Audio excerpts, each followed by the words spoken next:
Selamat pagi anak-anak, selamat bertemu kembali di awal tahun pembelajaran 2021-2022 ini. Mudah-mudahan anak-anak semuanya dalam keadaan sehat dan bisa mengikuti pembelajaran ini dari rumah dengan semangat. Ingat, tetap memakai masker, mencuci tangan, dan menjaga jarak. Mudah-mudahan kita semua dalam keadaan sehat dan terhindar dari virus corona ini.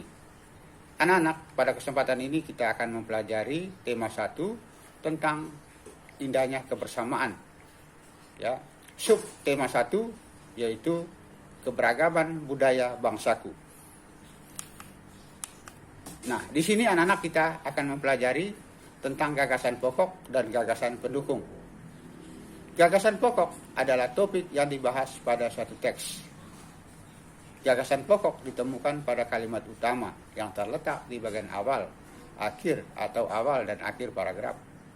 Gagasan pendukung adalah uraian atau tambahan informasi pada suatu bacaan.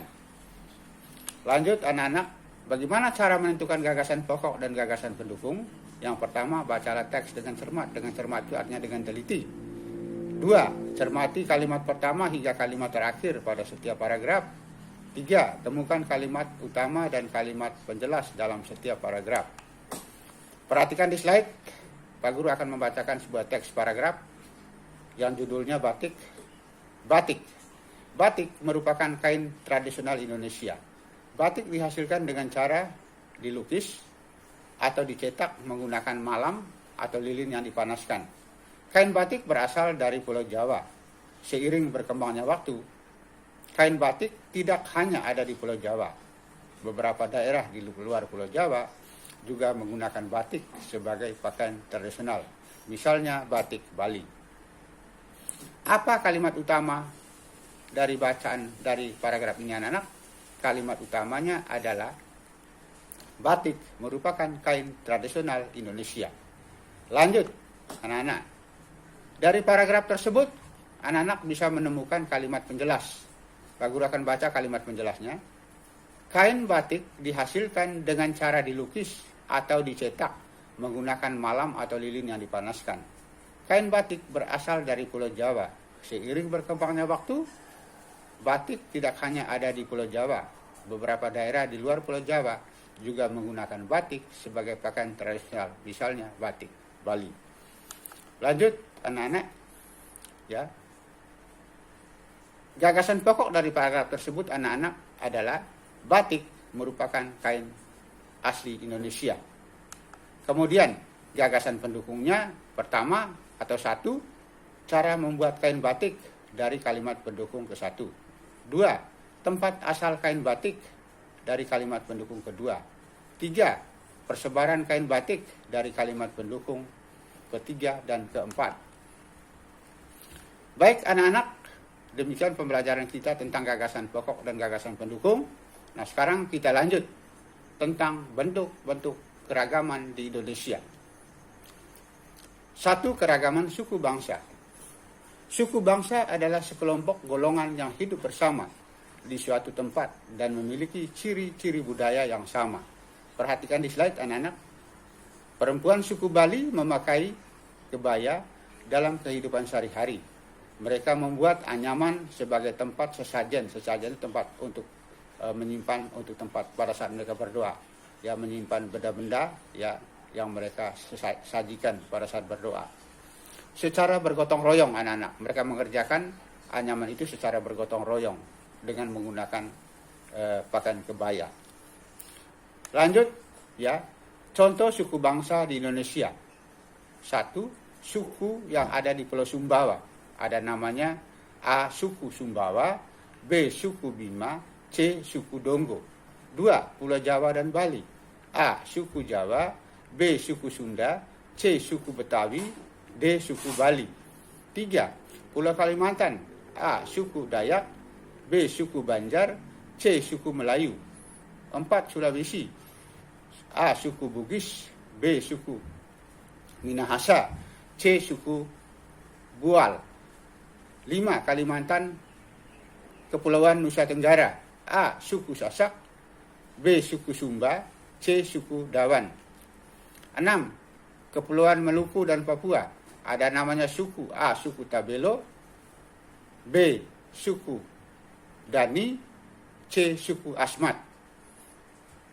Lanjut anak-anak, perhatikan di slide. Yang kedua, keragaman bahasa. Bahasa adalah alat komunikasi yang digunakan oleh manusia. Bahasa yang digunakan setiap suku bahasa berbeda-beda. Contoh bahasa daerah, ya, bahasa Sumbawa, NTB, Melok Rungan, yang artinya bagaimana kabar atau apa kabar. Kemudian contoh bahasa Sunda dari Jawa Barat, Kumaha Damang, artinya apa kabar, ya. Ini hanya beberapa contoh saja anak-anak. Lanjut, keragaman rumah adat. Nah, setiap provinsi di Indonesia memiliki rumah adat yang berbeda-beda anak-anak. Perhatikan di slide, ya. Istana Dalam Loka, ini adalah rumah adat kita yang ada di Pulau Sumbawa ini. Anak-anak harus tahu ini rumah adat dan harus punya waktu untuk sekali-sekali mengunjungi rumah adat tersebut. Yang kedua anak-anak, ada namanya rumah adat, ya, Tongkonan dari Sulawesi Selatan. Ini bentuknya. Berikutnya rumah Joglo dari Jawa, ya, Tengah. Kemudian ada namanya rumah Gadang dari Sumatera Barat. Kemudian ada namanya rumah Honai dari Papua yang bentuknya bundar, ya, dari atap alang-alang ini dari Papua. Baik anak-anak, yang keempat, keberagaman tarian. Tarian adalah salah satu bentuk kesenian yang memadukan antara gerakan tubuh dan iringan musik.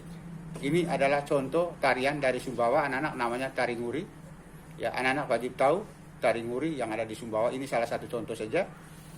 Ya, ada namanya tari kecak dari Bali, ya, perhatikan di slide. Kemudian ada namanya tari cendrawasih dari Bali juga, tari perang dari Papua, ya. Kemudian ada tari jaipong dari Jawa Barat. Ya. Yang kelima, keragaman pakaian tradisional. Pakaian adat atau pakaian tradisional merupakan pakaian khas suatu daerah yang biasanya dipakai dalam acara adat. Contoh pakaian adat Bundo, Kanduang dari Sumatera Barat, ini anak-anak ada gambarnya ini di slide, perhatikan di slide, ya. Kemudian ada namanya beskap dari Jawa Tengah, ya. Kemudian ada namanya payas dari Bali, perhatikan di slide, ada gambarnya anak-anak. Baik, ya. Kemudian yang keenam, ada namanya keragaman senjata tradisional. Senjata tradisional digunakan sebagai pelengkap pakaian adat, ya. Ada namanya rencong, ya, dari Aceh, perhatikan di slide anak-anak. Kemudian ada namanya kris dari Jawa. Kemudian ada namanya, ya, tombak trisula, ya, dari Sumatera Selatan. Ini adalah beberapa contoh, ya, keragaman senjata tradisional. Kemudian yang ketujuh, keragaman alat musik tradisional.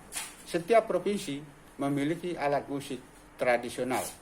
Cara memainkan alat musik tradisional pun beragam.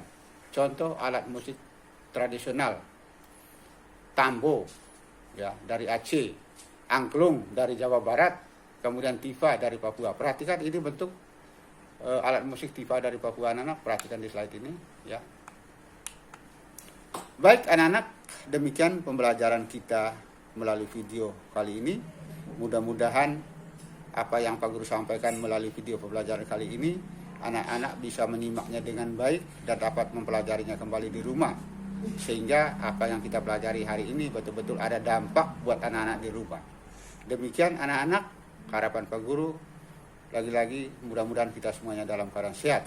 Akhirnya selamat belajar, sampai bertemu pada pembelajaran berikutnya. Terima kasih.